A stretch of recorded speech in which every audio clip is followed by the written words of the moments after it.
In order to create humans, Quetzalcoatl had to go to the underworld and collect some bones. He took his partner Shalet, the dog-headed god, with him.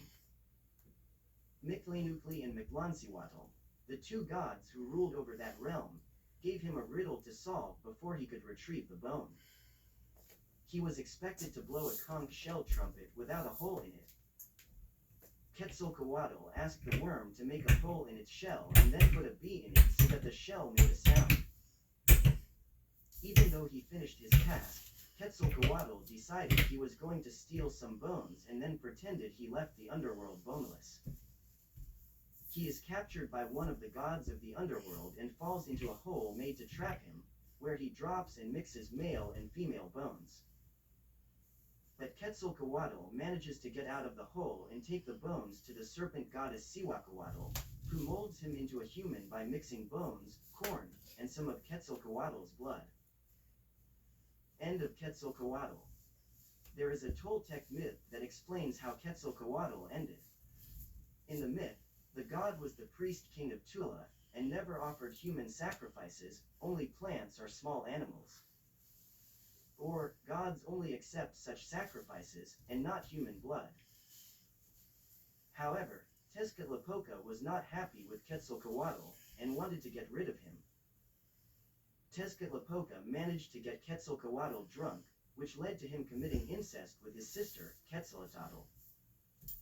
When he awoke, Quetzalcoatl was ashamed of himself and wandered all the way to the Atlantic coast.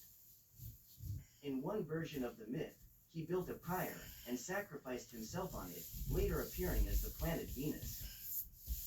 Elsewhere, he sailed east on a raft made of snakes.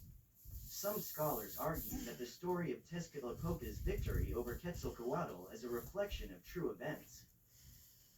In this interpretation, the defeat of Quetzalcoatl is a representation of the social and religious revolution of Teotihuacan culture when the military overthrew the priests to seize power. That's all for today's video. If you enjoyed the content, please like the video and subscribe to the channel until next time in the next video.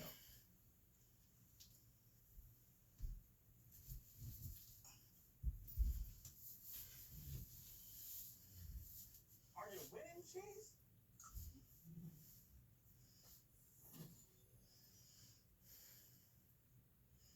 At Domino's, you can get more than just amazing, delicious pizza. There's also lava cakes, bread bites, and more. This is No One from Nowhere, and you are, and I am, a spirit of God. Today I want to talk to you about the Anunnaki God. Ningus Zeta, Is, Thoth, Hermes, Enoch, Quetzalcoatl, Mercury, and Trismegistus. This Anunnaki God is one of the most famous, notable gods through his accomplishments because they are so vast.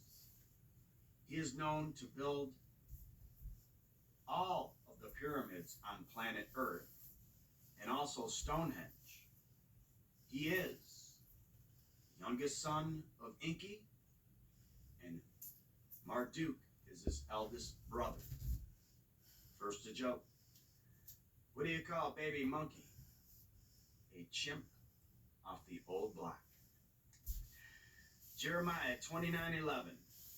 For I know the plans for you, declares the Lord, plans to prosper you and not to harm you, plans to give you hope for a future.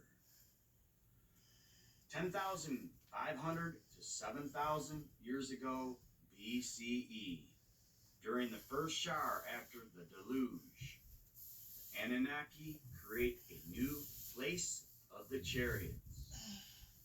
The original site having been destroyed by the floodwaters, the new site will exist on the lands drained by the Nile River, and which, many centuries later, will be known as Egypt. Because the lands are flat and no natural features exist to be used as landing guide points, the Anunnaki create two peaks by constructing four-sided pyramid-shaped structures. They are designed by Ningis Zeta. The largest of the two structures is given the name of Ikur, i.e., house which like a mountain is. Inside the Ikur are chambers and galleries in which crystals from Nibiru are stored. These crystals will be used to shine as a beacon to incoming spacecraft. Between the two pyramids, a monument to the architect, Ningis Zeta, is constructed. Since the structures are created during the age of the lion in the zodiac, according to the Nucleum Anunnaki tradition, the monument is fashioned in the image of that beast, but with the head of Ningis Zeta himself. Ningis Zeta Thoth, our designer, genetically Nibirian. Ningis Zeta was born here on Earth, son of Enki and Erish Kigal. Enki seduced Erish Kigal as he took her to run the climate station in South Africa. He left her there, pregnant, with Ningis Zeta.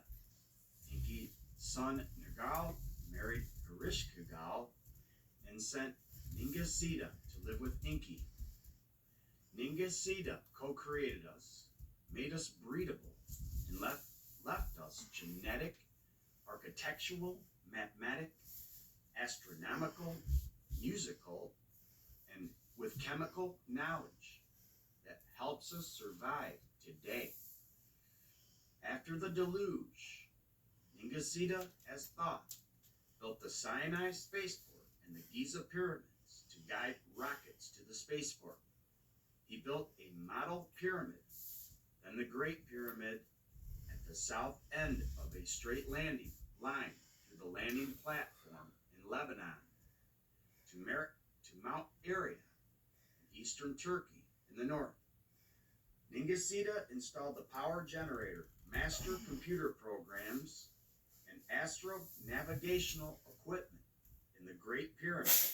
He hid records on indestructible tablets in secret chambers in the halls of Amente under the pyramid. Hence, i.e., the Doriel and Emerald tablets. Ningis Zeta also built and was the initial face on the Sphinx. He planned and supervised a castle, temple, planetarium, and fighter jet hangar for his cousin Ninurta at Lagash.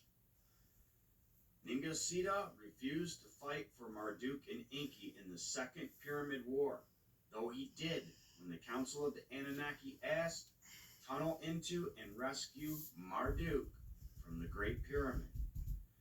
Enlights thought of Ningis Zeta, though, as an Inkite, as an ally.